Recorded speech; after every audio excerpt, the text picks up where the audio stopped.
tendo dificuldade para concluir as jogadas. Né? Não só na hora da conclusão, não. No acabamento mesmo da jogada, que foi no último passe e tal. E no segundo tempo a gente viu você também assim, bastante incomodado, até com a questão assim, de posicionamento, de sincronização de movimento, assim, corrigindo muitas vezes os jogadores e também com erros de passe. Queria ouvir a tua leitura do jogo hoje, se você acha que também foi por aí, foi parecido com o que aconteceu nos outros jogos. Primeiramente, boa noite. Eu concordo com boa parte da tua análise.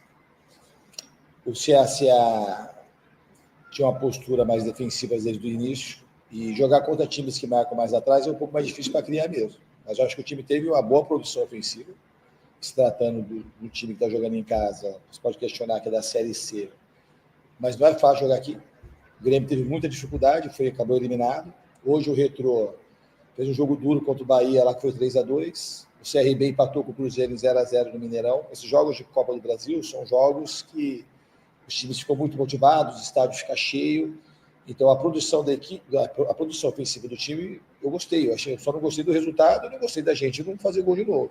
Era um jogo, e o lado positivo é que a gente não tomou gol. Tá?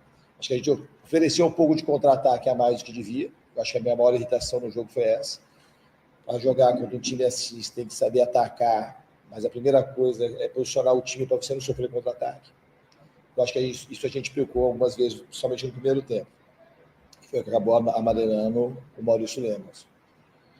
Mas assim, acho que o time tem que continuar produzindo e colocar a bola para dentro do gol. O jogo a gente produziu pelo menos para fazer 2 gols no mínimo e sair com um placar de 2-0. O CSA não teve nenhuma finalização dentro do gol. Jonathan Santos, cara do Esportes, boa noite. Diniz, queria que você tratasse um pouco do assunto do Pablo Verrete. O Verrete, é claro, evidente que é um jogador muito importante para o Vasco, principalmente no macro, que ele fez. É um momento que o jogador vive uma fase baixa.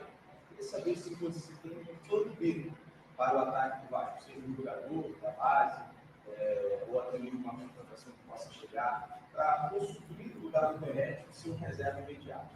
Obrigado.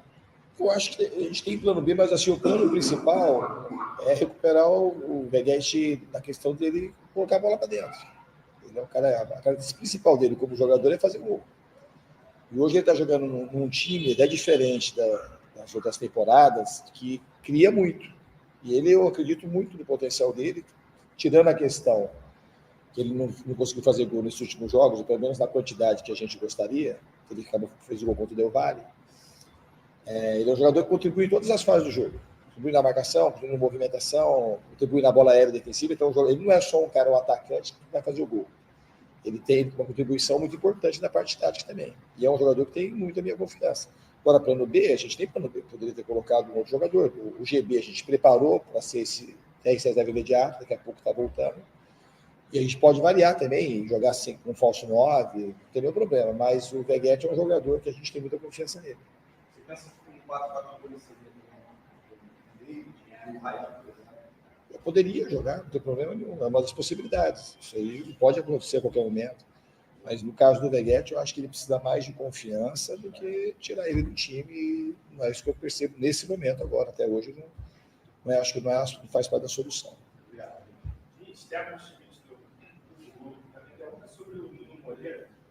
Desde que chegou ao Vasco, ele demonstra muitas vezes está um pouquinho atrás do restante dos jogadores na parte física. E tem muita dificuldade em terminar e disputar os 90 minutos da partida. A princípio existia acreditava-se que era por conta dele estar jogando lá no Galo, ele veio com uma temporada que estava atuando, e ele a expectativa de que na Copa para a Copa ele recuperasse essa folha, mas o Vasco voltou e até o momento ele não demonstrou muita evolução nesse sentido. Hoje foi muito nítido, assim, no segundo tempo que ele estava bem sem perna, aí tem um lance que ele perde a bola e você imediatamente olha para o banco, já pede para chamar o Lodge entra no lugar dele. Minha pergunta é essa, por que a gente está em agosto e o Moreira ainda tem tanta dificuldade de fazer? Parabéns pela pergunta. A pergunta é bem pertinente, que é uma coisa que é bem analisada. E eu não sei responder se de bate-pronto. Precisa saber um pouco do histórico do Nuno. Eu acho que ele tem como evoluir nessa questão. Certamente desacostumado a jogar como ele joga no Brasil, com essa questão de viagens. O Nuno também não jogou em Portugal em times de primeiro escalão, que joga Campeonato Português, depois joga Champions League, ou joga Copa Europa. Então, para ele é uma novidade, também talvez um processo de adaptação. Mas é um jogador que tem feito muito boas partidas. Diniz, Hermione, canal Hora do Vasco, apesar do empate ser um pouco amargo, né? Você se aproxima de uma classificação para as quartas de finais, porque decide em casa, São Januário lotado, o apoio da torcida acaba que, por conta dessas circunstâncias, a sua equipe se aproxima da classificação. Depois das quartas, 2 adversários precisam ser eliminados para chegar numa grande final. No início da temporada, a diretoria do Vasco ela sempre externou, sempre deixou claro para o torcedor, até por conta da classificação na Sul-Americana, que as Copas seriam prioridade. Só que existe uma particularidade no Campeonato Brasileiro, né? O Vasco tem 15 pontos, o mesmo número de pontos do Santos, e agora se aproximando de uma classificação às quartas de finais. Eu queria saber de você qual é a sua prioridade. A gente sabe que o futebol, por conta do calendário, requer esse diagnóstico. E no final, se você puder, sem incomodar, pode se posicionar em relação ao que a CBF falou a respeito da expulsão do Léo Jardim nessa semana? Então, Lineker,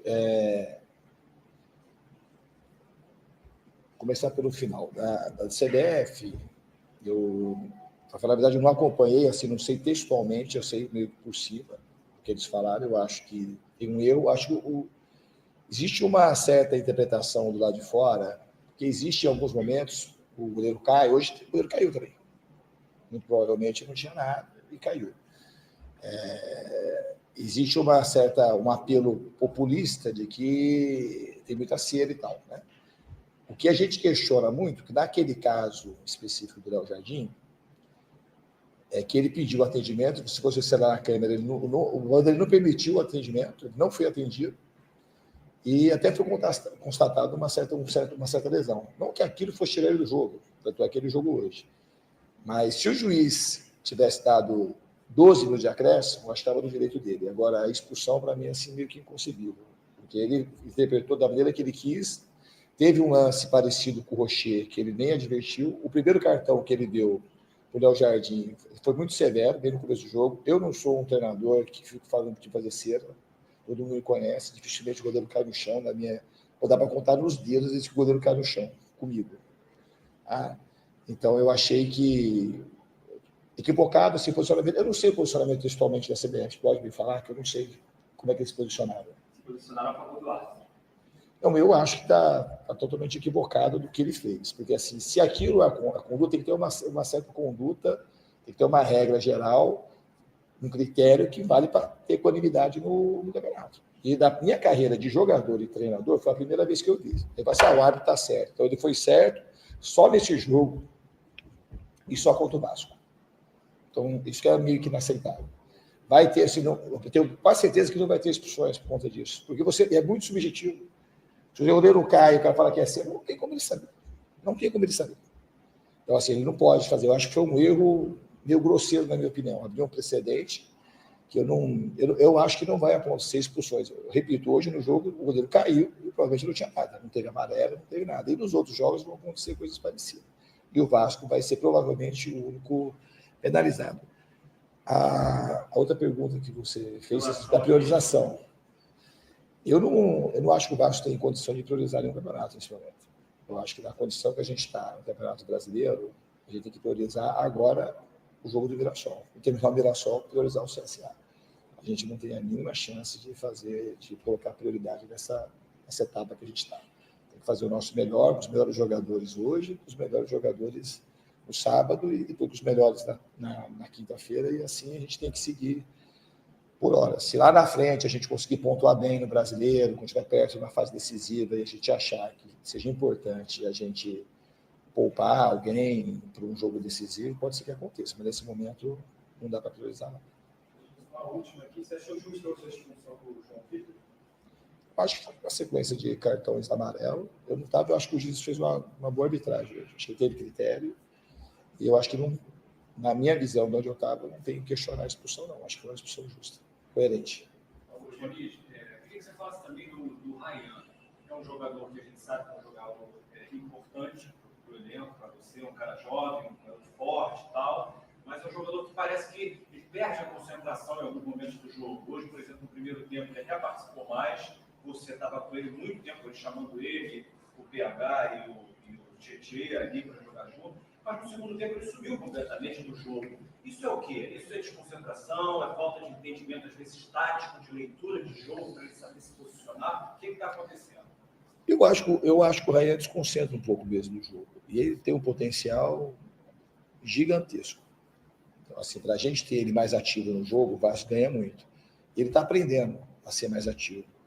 Quando ele joga do meu lado, a gente até brinca, quando ele joga do meu lado é mais fácil. Quase sempre, quando ele está do meu lado, principalmente São Januário, ele acaba produzindo mais. Aí, quando ele vai para o lado de lá, como aconteceu hoje, às vezes ele fica fora do jogo. E para a gente, ele, como o Coutinho, o Nuno Moreira, são jogadores que têm que pegar na bola o máximo de vezes possível, que são jogadores que têm o poder de desequilibrar o jogo muito grande. Mas eu acho que ele está evoluindo. Se você pegar o Rayan, o que ele produzia antes de eu chegar e depois que eu cheguei, eu acho que ele melhorou demais, mas eu acho que ele tem uma margem ainda muito grande, principalmente nessa questão de ser mais participativo. Tá bom, gente? Obrigado. Obrigado. Valeu.